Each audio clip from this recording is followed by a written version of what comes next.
霹靂兵圖第2章，知者龍君天與劍。荒無雪原上，百城如肅然獸化，理智頓失，本能獸性支配，只知刀向眼前敵，更有銘刀殺勝加成，鋒利無比的刀式，逼得玉眉霞連連而退。修續紅把急忙欲阻，奈何兩人皆難成其威，再次濺血。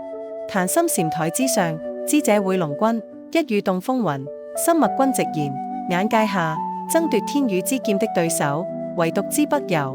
如今或可在與劍現世之前，觥籌交錯之間，化解一場爭端，再來迎接第2次的鏡界鏖兵。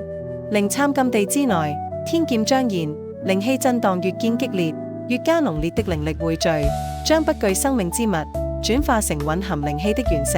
木族領兵布陣，嚴陣以待。同一時間，雪原上亦異象顯現，瀟湘水雲決意兵分兩路，搶奪先機。